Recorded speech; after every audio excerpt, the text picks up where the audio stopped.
Shalom jemaat yang dikasihi Tuhan. Shalom. Kali kita kepada Tuhan, kita mengucapkan syukur kepada Tuhan oleh karena kasih-Nya, oleh karena kebaikan-Nya. Lebih baik satu hari di belakang Tuhan daripada 1000 hari di tempat ini. Amin. Haleluya. Terima kasih Tuhan. Terima kasih Tuhan Yesus yang baik. Terima kasih karena pagi hari ini Tuhan kami masih boleh bangun kembali dan hadir di tempat ini Tuhan. Terima kasih Tuhan, oleh karena anugerah-Mu Tuhan kami boleh berkumpul di tempat ini Tuhan, memuji nama-Mu, membesarkan nama-Mu, meninggikan nama-Mu Tuhan. Berikan kami hati yang rindu dan haus akan Engkau Tuhan, biar mulut kami Tuhan boleh memuji nama-Mu, memuliakan nama-Mu Tuhan.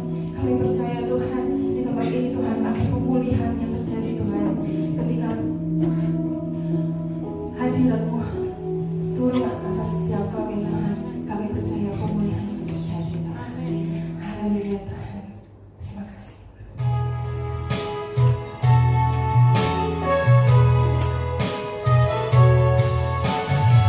Mari jemaat rindukan Tuhan.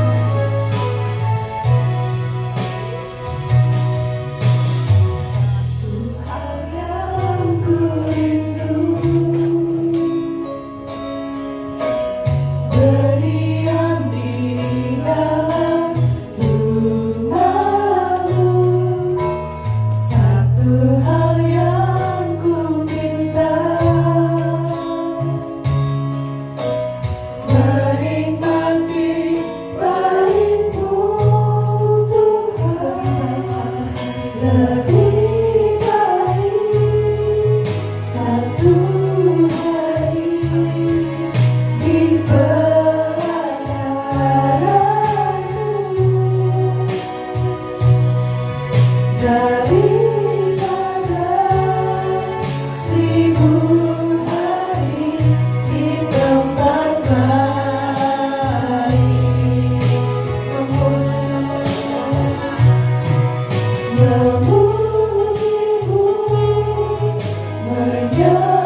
pagi hari ini ya. Saya tetap berdoa supaya bangku-bangku ini akan terus terisi penuh dengan jiwa-jiwa yang haus akan firman Tuhan. Dan saat ini bangku yang kosong akan diisi oleh para malaikat surga ya. Puji Tuhan. Dan biarlah setiap pujian yang sudah kita naikkan tadi boleh menyukakan hati Tuhan. Sepanjang pujian, saudara, kita juga harus terus menangkap ada pesan-pesan Tuhan. Terkadang ketika kita menaikkan pujian yang kayak tadi, aku akan diberkati, aku akan dilimpahi, kita nggak usah khawatir, Tuhan pelihara. Itu adalah kata-kata kekuatan yang Tuhan juga selalu kumandangkan ya. Oleh sebab itu kita mau terus mencari Tuhan selama masih ada kesempatan ya. Pada pagi hari ini saya mau menceritakan firman Tuhan tentang hikmat surgawi atau heavenly wisdom ya. Ada dua macam hikmat. Hikmat dari dunia ini dan hikmat Allah atau hikmat dari surga. Hikmat adalah suatu kemampuan seseorang dalam menilai sesuatu mengenai orang, barang, kejadian, dan situasi. Setiap orang diberikan kepintaran berbeda. Hikmat dunia diperoleh ketika seseorang menerima pendidikan atau pelajaran atau pengalaman hidup sehingga seseorang menjadi lebih pintar lagi, lebih terampil. Itu hikmat dari dunia ini. Tetapi hikmat surgawi didapat dari Tuhan. Dan itu berhubungan dengan keadaan jiwa kita atau roh kita. Ada tempat yang kelebihan makanan, ada tempat yang kekurangan makanan. Ada juga orang yang kelebihan secara materi, dan ada juga orang yang kekurangan secara materi. Ada orang yang sangat mudah untuk mendapatkan pekerjaan, tetapi ada juga orang yang sangat sulit mendapatkan pekerjaan. Hal tersebut bukan karena Tuhan tidak adil atau Tuhan tidak mengasihi, tetapi karena orang tersebut kekurangan hikmat Tuhan. Setiap orang membutuhkan hikmat Tuhan lebih daripada hikmat dunia. Siapa yang kekurangan hikmat dikatakan minta dari Tuhan, seperti yang tertulis di dalam Efesus 1 ayat 17. Berbunyi demikian. Dan meminta kepada Allah Tuhan kita Yesus Kristus, yaitu Bapa yang mulia itu, supaya Ia memberikan kepadamu roh hikmat dan wahyu untuk mengenal Dia dengan benar. Setiap kita orang yang percaya dikatakan bisa meminta hikmat. Untuk apa, saudara?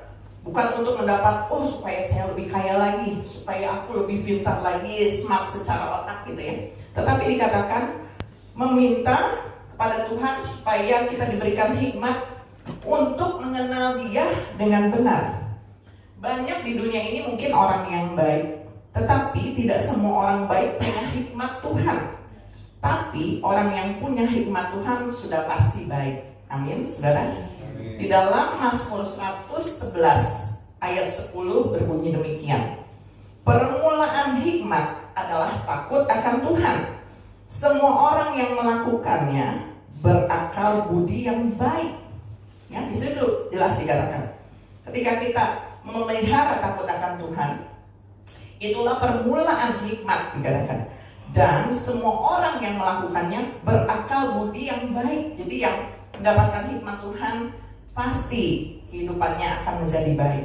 Dan dikatakan puji-pujian kepadanya tetap untuk selamanya. Jadi seorang yang memiliki hikmat Tuhan, puji-pujian kepada Tuhan itu ada di dalam mulutnya. Bukan hal yang buruk, saudara ya. Di dalam Ayub 28 ayat 28 berbunyi demikian. Tetapi kepada manusia ia berfirman, sesungguhnya takut akan Tuhan itulah hikmat, dan menjauhi kejahatan itulah akal budi. Sudah pasti orang yang memiliki hikmat Tuhan, dia akan melakukan yang baik dan menjauhi kejahatan. Sampai sini jelas ya. Jadi orang-orang jahat itu pasti nggak punya hikmat Tuhan. Itu aja. Tetapi orang yang baik pun belum tentu punya hikmat Tuhan. Dia harus tadi mengenal Dia dengan benar, mengenal Tuhan dengan benar. Kita akan belajar dari beberapa tokoh pagi hari ini, karena kita selalu belajar dari pengalaman hidup seseorang. Ketika kita membaca, kita banyak belajar dari hal tersebut. Yang pertama kita akan belajar dari seorang wanita yang bernama Abigail, ya. Kita akan baca beberapa ayat, nanti saudara bisa baca ayat secara keseluruhannya di dalam 1 Samuel 25. Saya akan bacakan di ayat ketiga terlebih dahulu. Abigail ini punya suami, dan suaminya ini ya, di ayat ketiga, nama orang itu Nabal dan nama istrinya Abigail. Perempuan itu bijak dan cantik, tetapi laki-laki itu kasar dan jahat kelakuannya. Ia seorang keturunan Kaleb. Jadi ini ada dua pribadi yang bertolak belakang. Sudah jelas yang lelaki kasar dan jahat. Tapi saya percaya laki-laki di sini nggak kasar dan jahat, tetapi lemah lembut dan penyayang ya. Nah, yang perempuannya bijak dan cantik ini yang harus juga menjadi karakter wanita-wanita Kristen. Yang wanita-wanita di sini juga harus punya karakter bijak. Ya, cantik itu bukan hanya wajah. Kalau wajahnya cantik terus kasar, terus nyeremin ya. Oh, aku jadi merinding ya. Tapi dikatakan perempuan itu harus bijak dan cantik ya. Dikatakan. Jadi bukan hanya secara wajah enggak, tetapi kalau cantik hatinya itu kan pasti terpancar ya. Nah, di dalam itu tadi ya, Abigail ini seorang yang bijak. Kemudian saya akan loncat di ayat 23 dan seterusnya. Waktu itu kisah ceritanya begini, waktu Daud meminta izin untuk berdiam di tanah itu dengan pasukannya, tapi Nabal nggak mengizinkan dan berlaku kasar.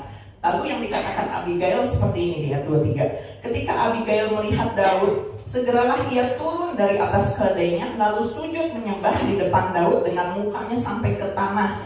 Ia sujud pada kaki Daud serta berkata, "Aku sajalah ya Tuanku yang menanggung kesalahan itu. Izinkanlah hambamu ini berbicara kepadamu dan dengarlah perkataan hambamu ini. Janganlah kiranya Tuanku memindahkan Nabal, orang yang dursila itu, sebab seperti namanya demikianlah ia. Nabal namanya dan bebal orangnya. Tetapi aku hambamu ini tidak melihat orang-orang yang Tuanku suruh. Oleh sebab itu Tuanku, demi Tuhan yang hidup dan demi hidupmu yang dicegah Tuhan daripada melakukan hutang darah dan daripada bertindak sendiri dalam mencari keadilan, biarlah menjadi sama seperti Nabal musuhmu dan orang yang bermaksud jahat terhadap Tuanku. Oleh sebab itu pemberian yang dibawa kepada Tuanku oleh budakmu ini biarlah diberikan kepada orang-orang yang mengikuti Tuanku. Ampunilah kiranya kecerobohan hambamu ini, sebab pastilah Tuhan akan membangun bagi Tuanku keturunan yang teguh. Karena Tuanku ini melakukan perang Tuhan dan tidak ada yang jahat terhadap padamu sama hidupmu." Apa yang dilakukan Abigail ketika melihat suaminya berlaku kasar terhadap orang-orang suruhan Daud yang diusir, tidak boleh sini, yang namanya juga orang yang kasar. Tetapi Abigail ini mendapatkan hikmat Tuhan, karena tadi dikatakan dia juga bijak. Dia mengambil persembahan-persembahan lalu menghampiri atau menemui Daud yang tadinya Daud udah marah nih ya. Dia udah bilang gini katanya, "Tidak akan kutinggalkan seorang laki-laki pun di daerah ini ya, mau diperangi, mau dibunuh semuanya." Tapi Abigail ini bijak, dia langsung nyamperin Daud dan dikatakan sujud menyembah sampai ke tanah. Dan apa yang dilakukan Daud kita baca di ayat 32 sampai 35. Lalu berkatalah Daud kepada Abigail, "Terpujilah Tuhan Allah Israel yang mengutus engkau menemui aku pada hari ini. Terpujilah kebijakanmu dan terpujilah engkau sendiri, bahwa engkau pada hari ini menahan aku daripada melakukan hutang darah dan daripada bertindak sendiri dalam mencari keadilan. Tetapi demi Tuhan Allah Israel yang hidup, yang mencegah aku daripada berbuat jahat kepadamu, jika engkau tadinya tidak segera datang menemui aku, pasti tidak ada seorang laki-laki pun tinggal hidup pada Nabal sampai fajar menyingsing." Lalu Daud menerima perempuan itu apa yang dibawanya untuk dia dan berkata kepadanya, "Pulanglah dengan selamat ke rumahmu. Lihatlah, aku mendengarkan perkataanmu dan menerima permintaanmu dengan baik." Ya saudara ya. Jadi akhirnya Daud ini jadi lembut hatinya. Dan ketika melihat Abigail meminta ampun, bukan atas kesalahan dia sebetulnya, tapi dia, kalau tadi kita baca, "Ampunilah kesalahan hambamu ini." Dia nggak langsung menyerang suaminya, ya karena dia tahu lakinya kasar, tapi dia mengambil tindakan yang tepat. Ya, dia mencegah terjadinya pertumpahan darah. Jadi dia nyamperin Daud. Ada berapa banyak perempuan-perempuan yang seringkali tidak bijak ketika menghadapi persoalan, dia tidak lari kepada Tuhan, Ya, ini saya bicara perempuan karena memang Abigail perempuan, tapi mungkin ada juga yang laki-laki ya seperti itu. Kadang ketika menghadapi persoalan seperti ini, yang dihadapi adalah mungkin marah, ya. Tapi Abigail tidak, dia nggak menyerang suaminya kan tuh gara-gara kamu nih, misalnya kayak gitu, enggak. Tetapi dia langsung nemuin si Daud tanpa sepengetahuan suaminya loh. Kalau kita baca kisahnya, akhirnya Nabalnya mati sendiri karena sakit jantung ya. Kaget gitu ya, nanti saudara bisa baca sendiri. Bukan karena dihakimin sama si Abigail yang enggak gitu, tapi emang itu hukuman yang jatuh pada dia akibat kesalahannya gitu ya. Nah, dari hal ini kita belajar bahwa hikmat Tuhan akan membuat seseorang itu pun akan belajar rendah hati ya. Jadi dari Abigail ini kita belajar tentang kerendahan hati. Di dalam 1 Korintus 1 ayat 27 sampai 29 dikatakan, tetapi apa yang bodoh bagi dunia dipilih Allah untuk memalukan orang-orang yang berhikmat, dan apa yang lemah bagi dunia dipilih Allah untuk memalukan apa yang kuat, dan apa yang tidak terpandang dan yang hina bagi dunia dipilih Allah, bahkan apa yang tidak berarti dipilih Allah untuk meniadakan apa yang berarti, supaya jangan ada seorang pun yang memegahkan diri di hadapan Allah. Jadi kuncinya adalah hikmat Tuhan akan membuat seseorang ini memiliki kerendahan hati, sama seperti Abigail ini. Mungkin dia secara fisik lemah, suaminya lebih berkuasa, punya banyak uang, punya kedudukan gitu ya. Tetapi dia menghadapinya bukan lagi dengan sikap yang sama, tetapi dia memiliki hikmat Tuhan, punya hati yang bijak ya. Karena apa? Karena Abigail ini belajar juga rendah hati. Nggak ada banyak orang yang wanita tadi ya datang ke Daud, dia sampai sujud, nyembah sampai mukanya sampai ke tanah. Itu kan hal yang artinya merendahkan dirinya sendiri gitu. Tetapi Abigail mau melakukannya demi tidak terjadinya pertumpahan darah ya. Jadi kita belajar banyak hal. Kalau hikmat Tuhan ini, satu, akan membuat seorang belajar rendah hati. Yang kedua, hikmat surgawi akan membuat kita akan terus mengandalkan Tuhan. Orang-orang yang pintar akan memakai otaknya untuk menyelesaikan setiap hal yang berhubungan dengan kepintarannya. Misalnya dokter, orang yang jadi dokter ya, sekolah udah tinggi-tinggi jadi dokter nih, dia akan memakai kepintarannya untuk mengobati banyak orang. Betul, dia mendiagnosa, oh ini sakitnya ini, nggak sembarangan. Nggak tiap orang punya kelebihan itu, harus sekolah dokter dulu gitu ya.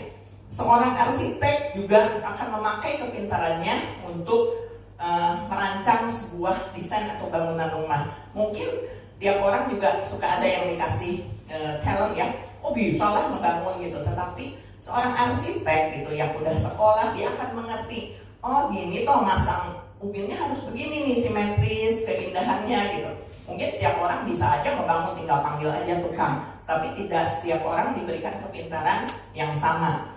Juga montir pun demikian ya, dia punya keahlian untuk membenarkan kendaraan. Gak setiap orang dikasih kepintaran yang sama, itu harus belajar dulu, baik dia sekolah dulu atau dari pengalaman. Di sini ada Bapak Yanto, Bapak Surya ya, yang bisa benerin mobil, yang mobil apa dilekenin jadi gitu ya. Nah itu kepintaran atau hikmat dari dunia ini, kepintaran yang diberikan. Tetapi hikmat surgawi diperlukan ketika orang tersebut diperhadapkan tantangan yang sukar dan tidak bisa dipecahkan oleh akal kepikiran mereka. Berapa banyak sekarang kita dengar beritanya, atau mungkin kita melihat dengan mata kepala sendiri, ada banyak orang-orang yang pintar tetapi hidupnya seperti kehilangan arah.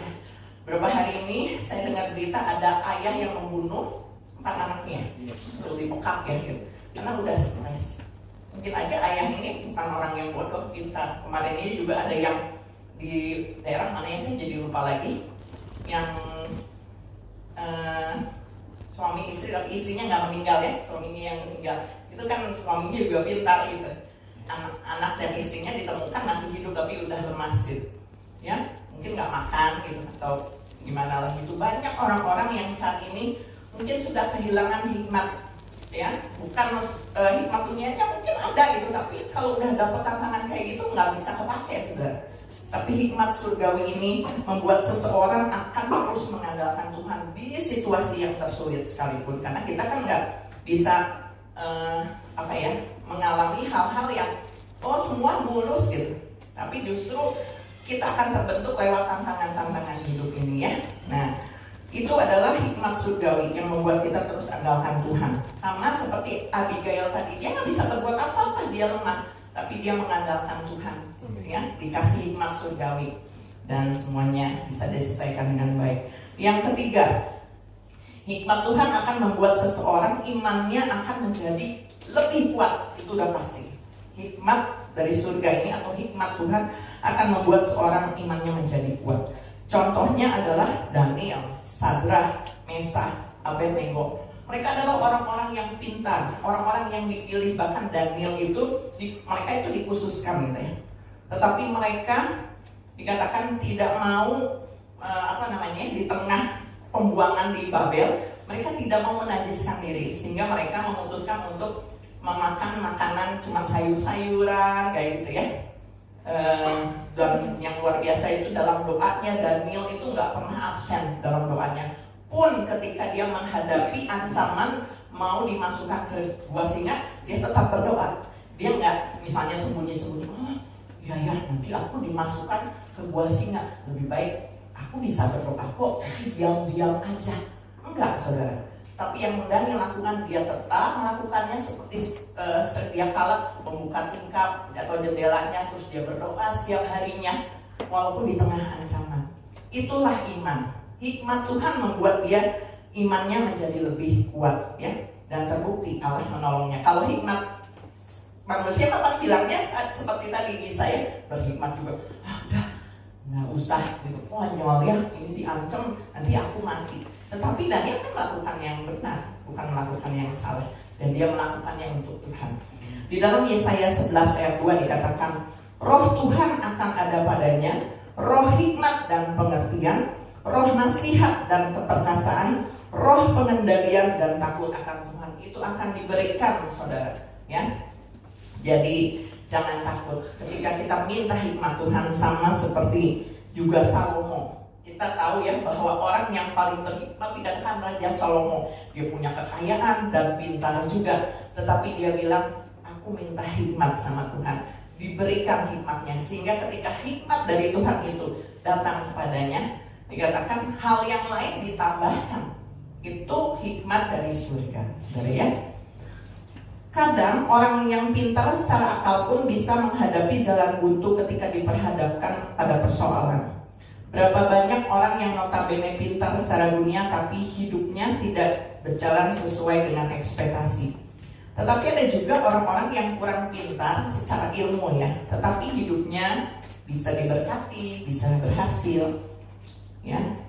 Seperti Paulus mengatakan di dalam 1 Korintus 2. Paulus ini juga orang yang pintar. Hukum Tauratnya molotov artinya ya. Sebelum dia percaya sama Tuhan Yesus, dia begitu menentang umat-umat Tuhan yang menentang jalan kebenaran. Dia punya prinsip, hikmat dunianya dipakai. Gue pinter nih, itu salah gitu ya. Tetapi ketika dia bertobat, ini yang dikatakan Paulus ya. Dalam 1 Korintus 2 ayat 4 dan 5. Baik perkataanku maupun pemberitaanku tidak kusampaikan dengan kata-kata hikmat yang meyakinkan, tetapi dengan keyakinan akan kekuatan roh. Jadi yang disampaikan oleh Paulus adalah kekuatan dari Tuhan sendiri, bukan kata-kata kepintaran dia. Kemudian supaya iman kamu jangan bergantung pada hikmat manusia, tetapi pada kekuatan Allah. Ayat ini yang dibagikan Bapak Gembala pagi ini ya. Jadi jangan iman kita ini bergantung pada hikmat manusia. Itu hanya sementara, itu gak bisa menyelesaikan ketika kita dihadapkan tantangan kehidupan. Ada kalanya kita juga merasa jenuh dan capek. Tetapi kita harus bergantung kepada kekuatan Allah. Amin. Jadi tidak ada hal yang tidak bisa dibereskan secara hikmat dunia. Justru hikmat surgawi ini turun kepada orang yang merasa dirinya gak mampu tanpa Tuhan. Ya, itu. Jadi yang ketiga adalah tadi hikmat Tuhan akan membuat seorang imannya menjadi kuat. Yang keempat, hikmat Tuhan akan membuat seseorang tetap berlaku benar walau di tengah ketidakbenaran. Di dalam Yakobus 3 ayat 13 ayat ke-13 sampai ke-18. Baca ayatnya karena memang prinsipnya harus berpedoman sama firman Tuhan. Yakobus 3 ayat 13 sampai 18. Siapakah di antara kamu yang bijak dan berbudi? Baiklah ia dengan cara hidup yang baik menyatakan perbuatannya oleh hikmat yang dahir dari kelemah lembutan. Jika kamu menaruh perasaan iri hati dan kamu mementingkan diri sendiri, janganlah kamu memegahkan diri dan janganlah berdusta melawan kebenaran. Itu bukanlah hikmat yang datang dari atas, tetapi dari dunia, dari nafsu manusia, dari setan-setan. Sebab di mana ada iri hati dan mementingkan diri sendiri, di situ ada kekacauan dan segala macam perbuatan jahat. Ini harus diperhatikan di ayat 17 dan 18. Tetapi hikmat yang dari atas adalah pertama-tama murni, selanjutnya pendamai, peramah, penurut, penuh belas kasihan dan buah-buah yang baik, tidak memihak dan tidak munafik, dan buah yang terdiri dari kebenaran ditaburkan dalam damai dan untuk mereka yang mengadakan damai.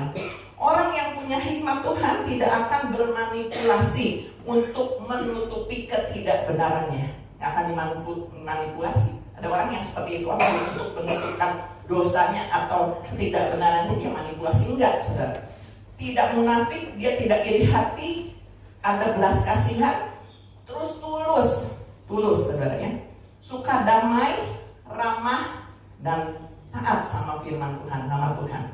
Nggak ada orang yang sempurna saudara, saya pun nggak sempurna, mungkin masih banyak kekurangan, tetapi untuk menjadi orang yang baik ya saudara ya, kita nggak bisa berusaha sendiri. Semua orang pasti pengen berbuat baik, semua orang pasti pengen masuk surga ya, semua dikejar yang baik itu.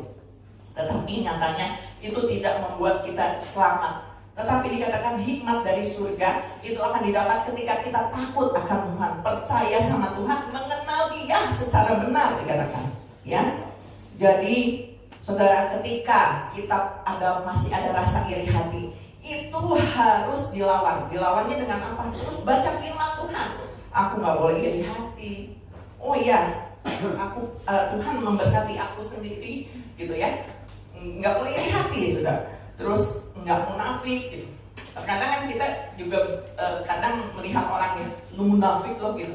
Nah, tapi ketika kita mulai introspeksi, saya munafik nggak ya gitu. Kadang-kadang kita bisa saja berlaku munafik gitu ya. Orang berhikmat tidak menuntut untuk diperhatikan, malah dia akan memperhatikan orang lain. Intinya orang yang berhikmat dia nggak akan egois.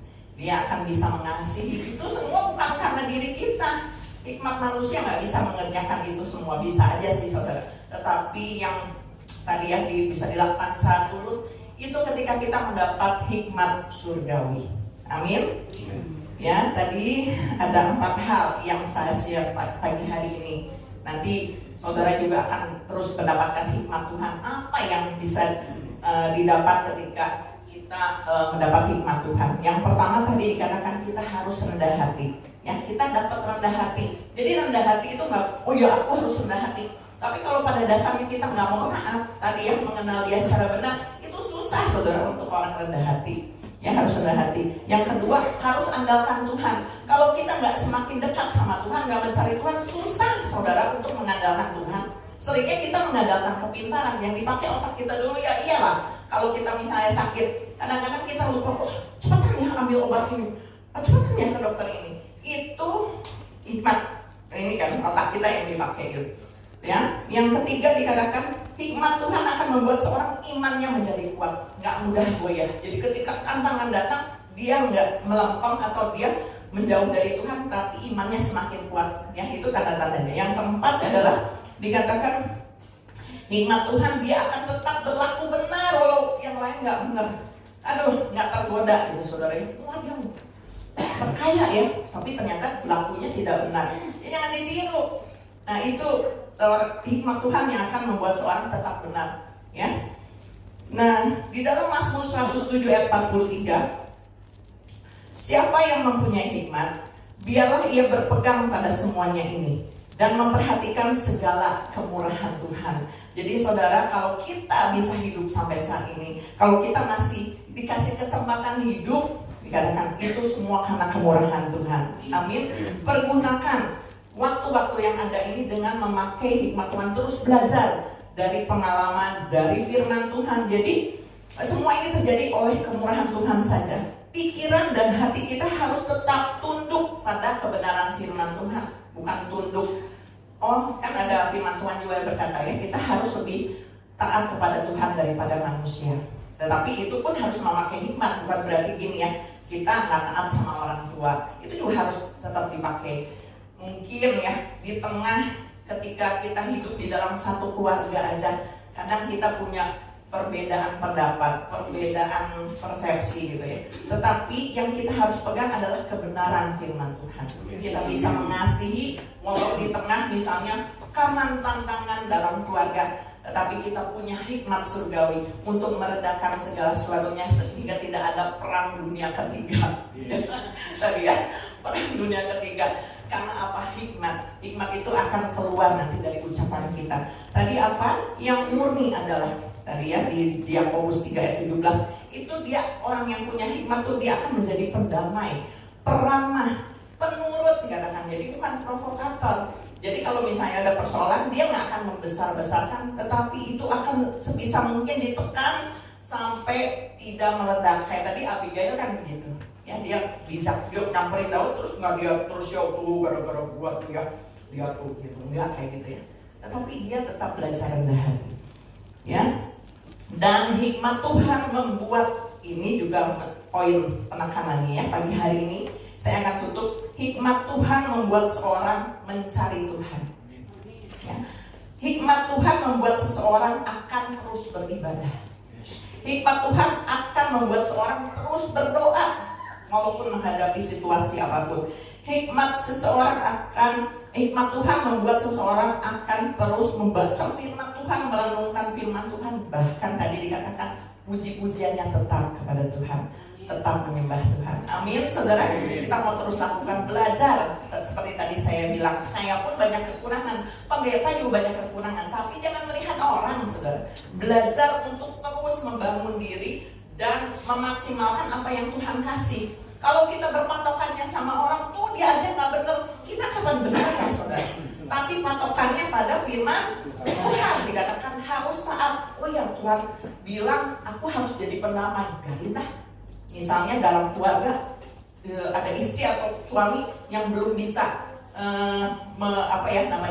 suka damai gitu. Tapi di sini pasti nggak ada ya. Semua berdamai dikatakan. Tapi kan suka ada yang biasanya kelebihan, nggak bisa ngeremnya. Tetapi diri kita harus punya hikmat Tuhan. Masing-masing aja. Jangan nunjuk orang, tuh istri gue, tuh laki gue. Enggak. Tetapi semua harus meminta kepada Tuhan untuk mendapatkan hikmat surgawi. Amin. Engkau Yesus, harus jiwaku menantikanmu. Percaya, ku percaya kau penuh pengharapanku di dalammu. Ku perlu, katakan dari dasar hati kita yang paling dalam bahwa kita memerlukan Tuhan. Harus jiwaku menantikanmu. Ya, dengar setiap seruan doa kita. Ku percaya kau penuh pengharapanku di dalammu. Katakan dari dasar hati kita, Yesus, Yesus hanya kau yang ku andalkan, melebihi siapapun juga. Yesus hanya kau yang ku percaya di setiap waktu. Tiada lagi yang ku andalkan selain kau Yesus.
hati yang tulus. Puji Tuhan, ada sedikit pesan dari orang mana.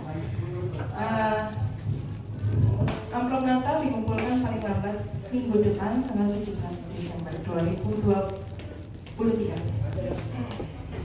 Saudara diberkati pada ibadah pagi hari ini. Kita akan akhiri ibadah pagi hari ini. Saya undang jemaat untuk bangkit berdoa.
Mereka semua boleh memiliki hikmat daripada Tuhan, karena itu yang paling penting dalam kehidupan kami. Terima kasih Tuhan Yesus, dan setiap hari yang hadir pada hari ini yang membawa semua beban masalah kami. Kami percaya pada hari ini Tuhan sudah bebaskan semua beban itu Tuhan Yesus. Dan kami juga berdoa kalau yang ada yang datang dengan sakit penyakit atau yang di rumah yang belum bisa hadir, mereka nggak bisa jalan ke tempat ini, mereka sakit berat, Tuhan sudah sembuhkan, Tuhan sudah pulihkan, karena biru-biru Tuhan Yesus yang sudah menjamah setiap orang-orang yang sakit.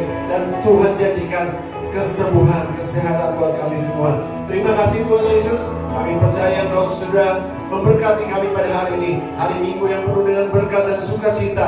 Dan kami percaya Tuhan Yesus, kami juga akan terus membagikan kepada sukacita ini kepada seluruh orang yang kami temui pada hari ini, seluruh keluarga kami, supaya mereka juga bersukacita karena Yesus di dalam kehidupannya. Terima kasih Bapa. Terpujian nama Yesus dari kekal sampai kekal. Saudaraku, mari kita angkat tangan kita siap untuk terima berkat Tuhan.